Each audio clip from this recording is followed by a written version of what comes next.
자, 배임수재죄를 봅니다. 자, 일단 조문을 보시게 되면 타인 사무 처리자가 주체가 되죠. 그 점에서는 배임죄와 같은데 이 배임수재죄는 구성요건 요소가 부정한 청탁입니다. 이 부정한 청탁이 없으면 배임수재죄는 되지 않고 객체를 보면 재물 동그라미, 이익 동그라미. 이 점에서 배임죄와 다르죠.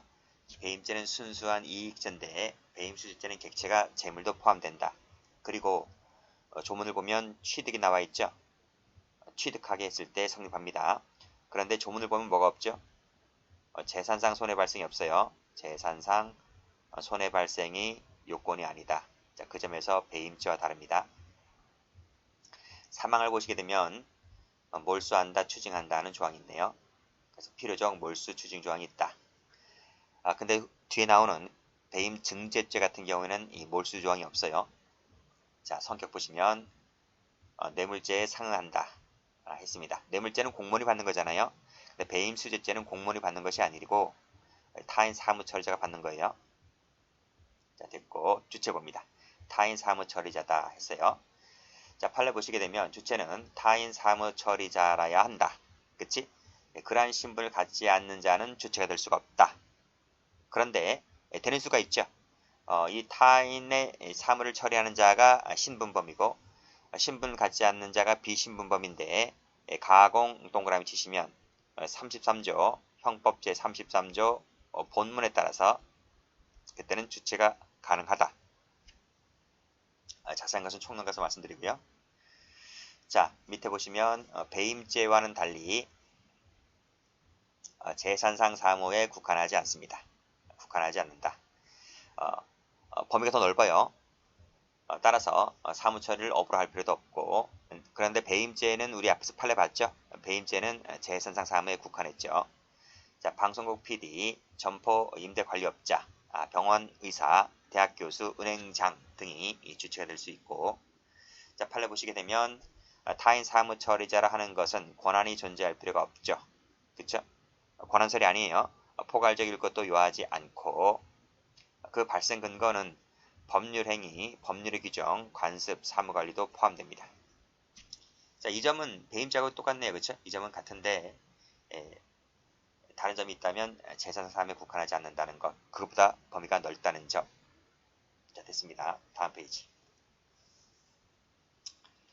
자, OX 판례 보시게 되면 이제 주체가 될 수 있는 것들이 나와 있어요. 자, 장래에 담당할 것이 합리적으로 기대되는 업무에 관하여 청탁을 받았다 할지라도 그 청탁에 관하여 임무를 현실적으로 담당하게 되었다면 빨간색으로 이 사람도 주체가 된다.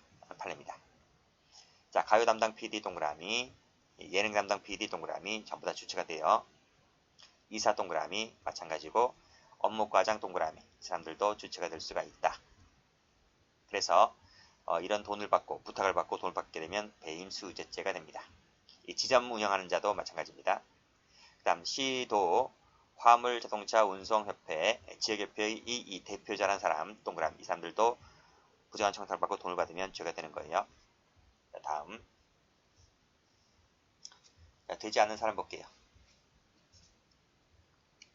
자, 파란펜 들으시고 자, 타인 사무처리자란 지위를 가진 자가 되어야 한다 했잖아요. 근데 지위를 취득하기 전이라면 주체가 될 수가 없다. 그리고 가로 2번에서도 그러한 사무를 처리하는 지위에 있었다고 인정되지 지위에 있었다라고 인정되지 않잖아요. 인정되지 않는다. 세모 배임수재가 되지 않고 타인 사무 처리자라야 주체가 되는 것인데 자기 사무라면 주체가 되지 않죠. 총대 세모 그리고 총대 세모 총대가 자신을 지지하여 달라는 부탁을 받고 돈을 받잖아요. 그런데 그 위에 보시게 되면 이 총대의 총회에서의 의결권 선거권 행사는 이 총대의 자신의 사무이다.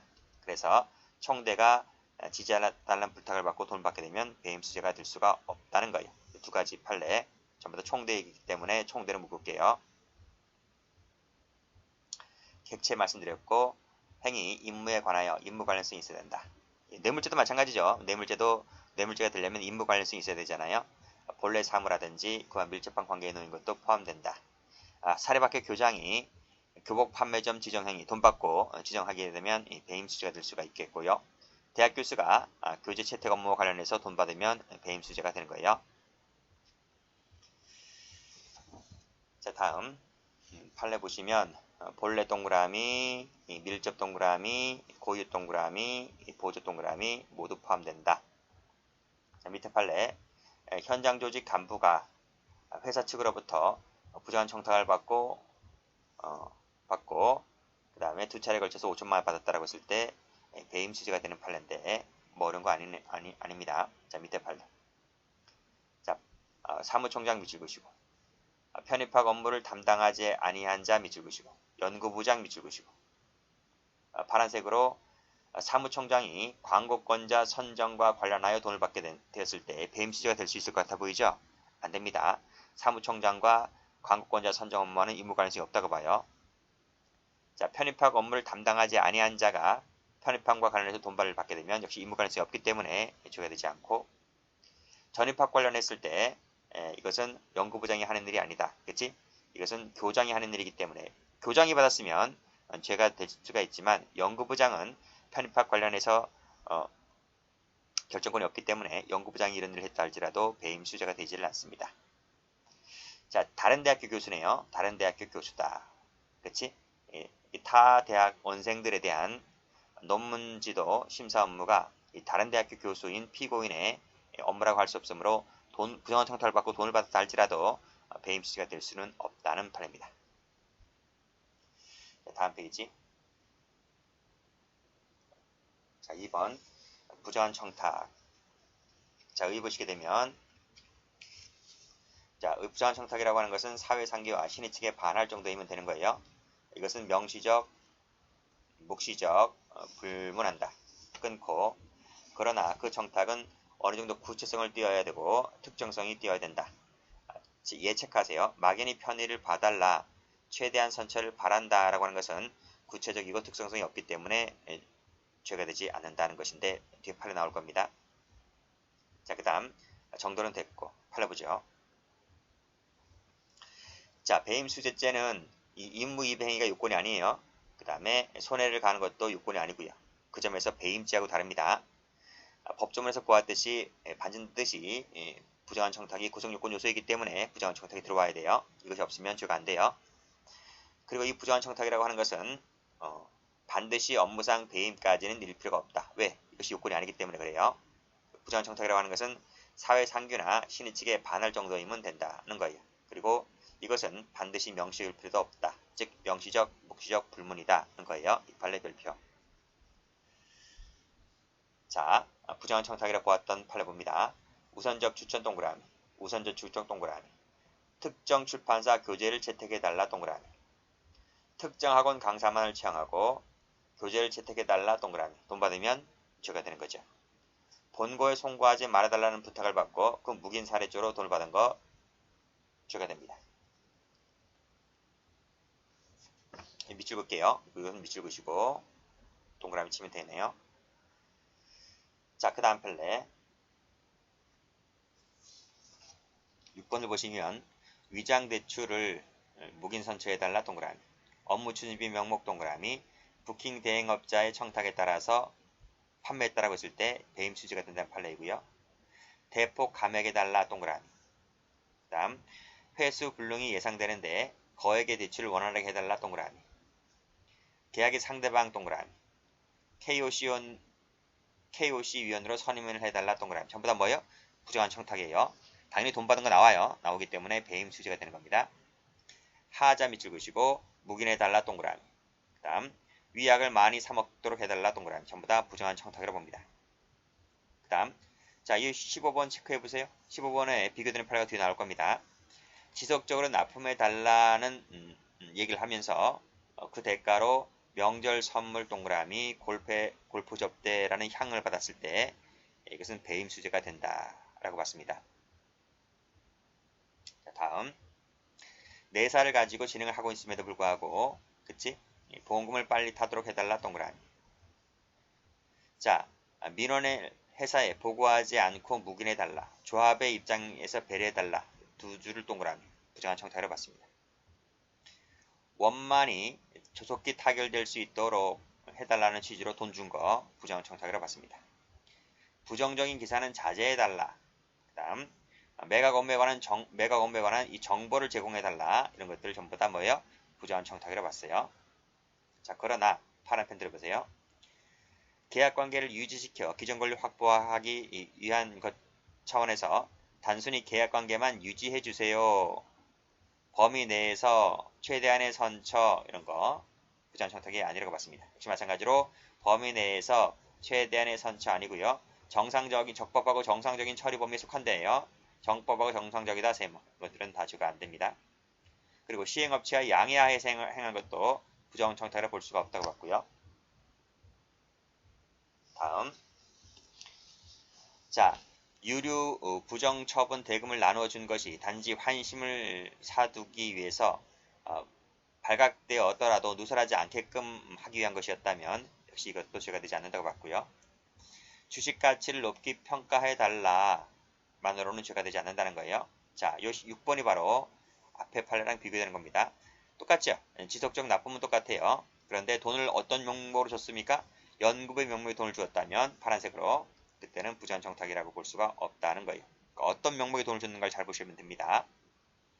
자, 그 다음 7번과 8번은 비슷하기 때문에 묶으시고 자, 설립자 내지 운영자가 그 사회복지법인 운영권을 양도하면서 밑에 학교법인 운영권을 양도하면서 조건이 뭔데?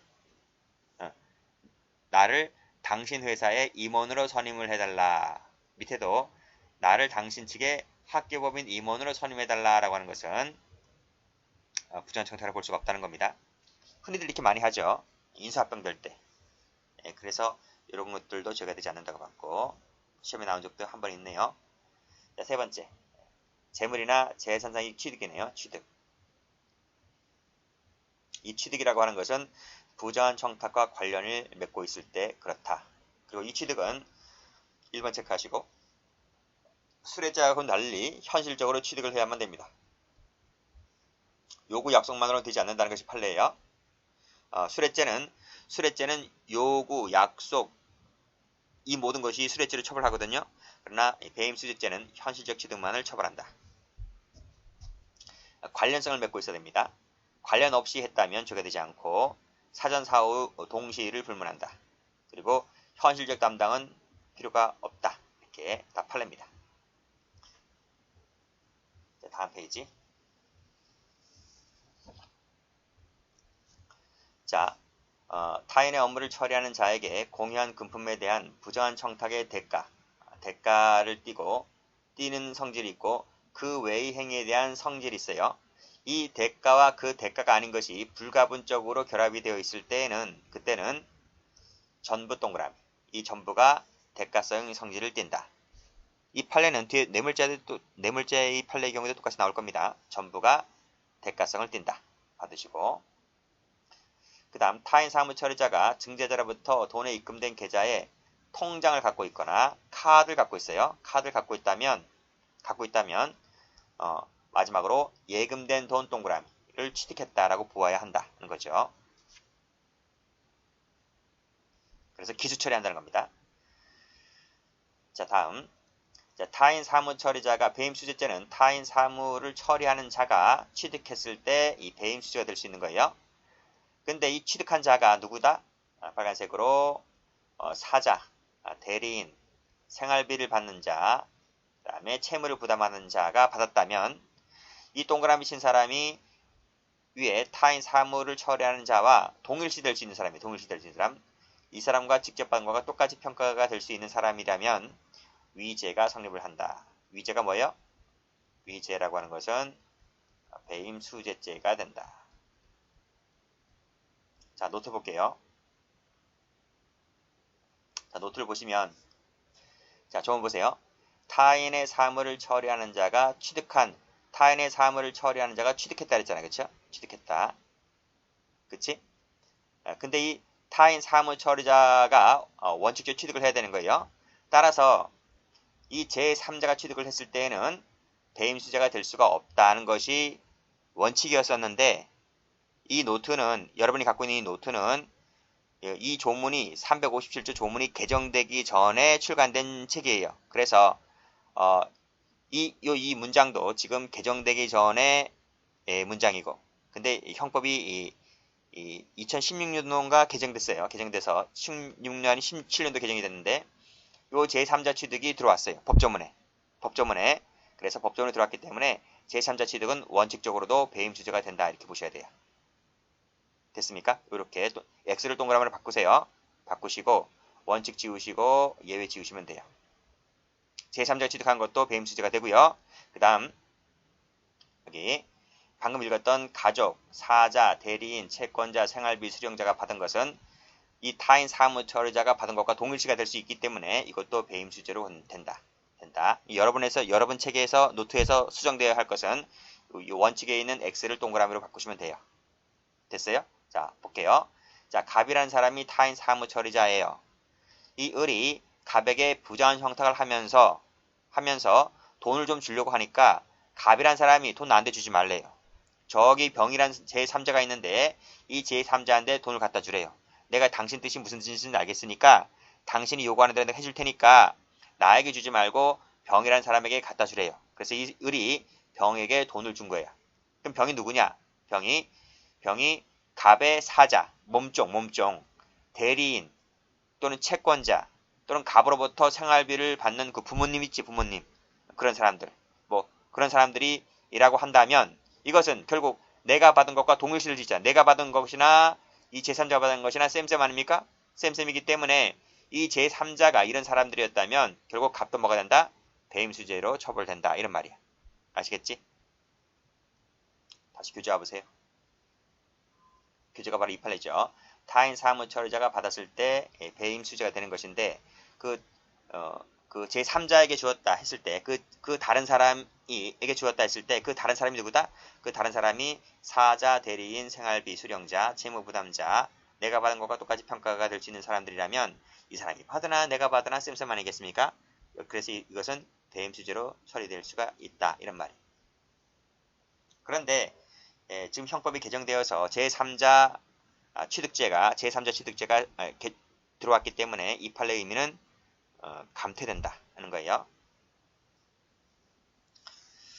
자, 밑에 판례 보시게 되면 누가 받았습니까? 딸이 받았고 아들 명의로 받았습니다. 그랬을 때 내가 받은 것과 쌤 동일하게 처리가 될 수가 있기 때문에 배임수재가 된다는 판례가 되죠. 자, 다음 페이지 보시게 되면 자, 병역법상 지정업체 대표이사네요. 이 대표이사가 이 지정업체 명의 계좌로 돈을 받았어요. 그러면 내가 받은 것과 똑같지.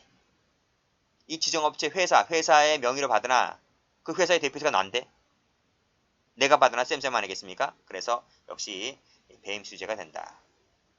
자, 사무분담이 변경됐습니다. 되었다 하더라도 그래서 내가 그 직무를 현실적으로 담당하지 아니한 상태라 할지라도 그 사무분담에서 받은 것이 부정한 청탁과 관련해서 받은 것이라면 배임수재로 처리가 될 수가 있겠고 역시 사직도 마찬가지죠. 사직이라 할지라도 역시 부정한 청탁과 관련해서 받은 것이라면 역시 배임수재로 처리가 될 수 있다는 판례가 됩니다. 두 판례 묶을게요. 자, 밑에 판례 부정한 청탁을 하였다 할지라도 청탁과 관계없이 받았다면 죄가 되지 않고요.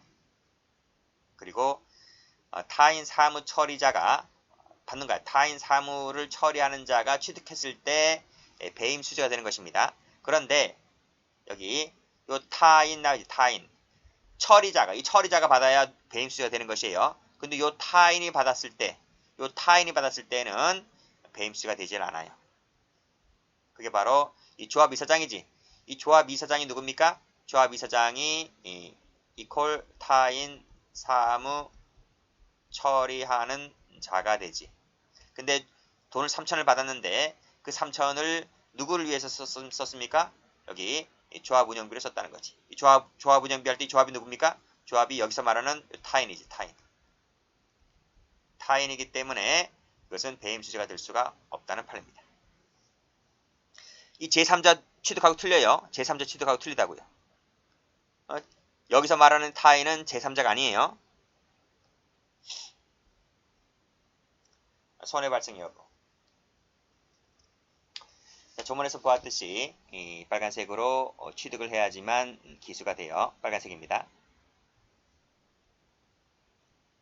그리고 말씀드렸듯이 임무이행이 손해발생은 요건이 아니라고 말씀드렸고요. 밑에 손해발생도 요건이 아니다. 이렇게 정리하시면 됩니다. 그리고 취득했을 때 기수가 된다 그랬습니다. 배임행위까지 나아갈 필요가 없어요. 만약에 배임행위까지 나아가게 되면 배임죄가 추가로 됩니다. 밑에 판례 보시게 되면 빨간색으로 취득하면 기수가 되고요. 밑에 취득하면 기수가 되는 거예요. 그리고 옆에 보시면 부정행위라든지 파란 편입니다. 부정행위나 배임행위는 일단은 필요가 없다. 이걸 하게 되면 배임죄가 추가된다. 밑에 청탁에 따른 행위 이런 거 필요가 없다. 요건이 아니기 때문에 그냥 취득만 하면 기수다. 이런 판례죠. 자, 본죄는 취득만 처벌한다 그랬습니다. 자, 밑에 판례 나와 있네요. 밑에 판례 보시면 빨간색으로 취득만 동그라미 이퀄 기수가 된다. 그리고 요구나 약속은 포함되지가 않는다. 이렇게 판례가 보고 있습니다. 그런데 여기 보시면 학설은 뭐라 그래요? 학설은 다수설은 요구 약속은 미수처벌정이 엄연히 미수처벌정이 있기 때문에 요구 약속은 미수가 되지 않느냐라고 학설이 얘기하는데 어디까지 학설입니다. 판례는 별표 치시고 판례는 요구 약속도 포함되지 않는다고 보고 있습니다. 그래서 골프장 회원권에 관하여 피고인 명의로 명의 변경이 이루어지지 아니하였다. 그럼 취득이 아니네요. 이것은 취득이 했다고 볼 수가 없지. 취득했다라고 볼 수가 없기 때문에 명의 변경이 이루어져야 취득한 거 아니겠습니까? 명의 변경이 이루어지지 않았기 때문에 취득이 아니고 결국은 미수로 가야 되는데 판례가 무죄를 선고한다 이렇게 했단 말이에요. 그래서 학자들이 말하는 것이 다음 페이지 가보시면 학자들이 이렇게 얘기를 해요. 배임죄 미수로 된다 이렇게 학자들이 얘기하고 있는데 이게 중요한 게 아니야. 문제는 판례만을 물어보고 있다면 판례대로 하셔야 되기 때문에 판례대로 그냥 무죄로 처리한다 이렇게 하시면 돼요. 자, 몰수 추징. 자, 이것은 총론 시간에 배우는 건데 수재자가 증재자로부터 받은 뇌물을 그대로 가지고 있다가 그대로 반환해버렸습니다. 가지고 있는 자가 누구지? 증재자가 그대로 갖고 있지? 그래서 몰수 추징의 대상자는 증재자다는 거예요. 주관적 요건. 꼭 찾아갈 돈이니 맡아달라라고만 말했다면 세무쳐 볼까요? 그때는 영득의사가 없다. 그래서 본죄가 되지를 않는다는 판례가 되고요. 공범 문제. 공동의 사기 범행으로 공범자끼리 수수하였는데 이 공범자끼리 수수가 단순히 내부적인 분배 행위에 지나지 않는다면 그때는 그 행위를 따로 배임 수증죄라고 논할 수는 없는 것이다는 것입니다. 타제의 관계. 총론 시간에 배우는 건데 그치? 동일인이었다면 포괄일죄가 되고요. 그 다음에 여러 사람으로부터 세모, 각각 세모였다면 그건 동일한 형태가 아니잖아 그쵸? 피고국도 다를 뿐더러 그때는 포괄일죄가 되는 것이 아니라 이퀄 경합범이다. 판례가 됩니다. 다음 타제의 관계를 읽어보시면 돼요. 도표가 쉬울 거예요. 도표가. 그래서 일단 배임죄와 비교 한번 해보면 배임죄는 객체가 이익만 한정되었었지만 배임수재죄는 재물 또는 이익도 다 된다. 그리고 배임죄는 부정한 청탁이 요건이 아니었지만 배임수재는 요건이다. 그치? 그리고 배임죄는 배임행위가 요건이고 손해발생이 요건이고 제3자 이익취득조 배임수재를 처벌하죠. 그치? 근데 배임수재는 배임행위가 요건이 아니고 손해발생도 요건이 아니고 그런데 요게 추가됐다는 거예요. 요 제3자 이익취득이 요것이 추가됐다. 추가. 형법이 몇 년 전에 개정이 됐단 말입니다. 수뢰죄의 비교. 인데 배임 수재죄는 부정한 청탁이 요건이지만 수뢰죄는 요건이 아니에요. 요건이 아니다. 물론 부정한 청탁이 있는 것도 있지만 없는 것이 더 많죠.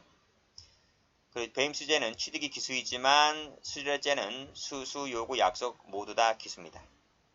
그리고 배임 수재죄는 미수처벌조항이 있지만 수뢰죄는 미수가 없고요.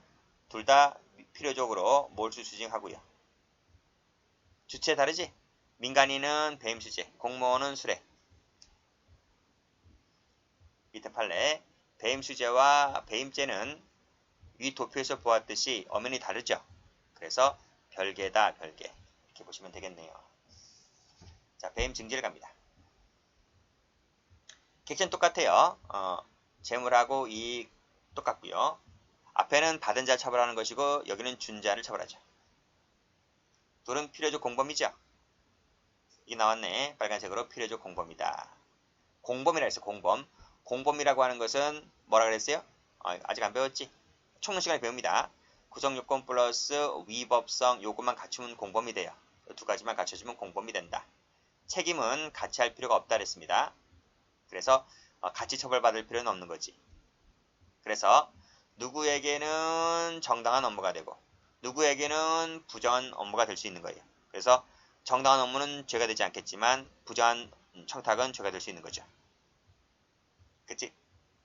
그래서 가로 2번을 보시게 되면 이건 중요하지 않은데 1번만 중요하죠. 1번만 중요하고 2번은 중요하지 않은데 이런 얘기입니다. 처분 금지 가처분 등기를 맞춰두었는데 그 매수하려는 자에게서 이것 좀 취하해 달라 라고 하면서 돈을 줬어요.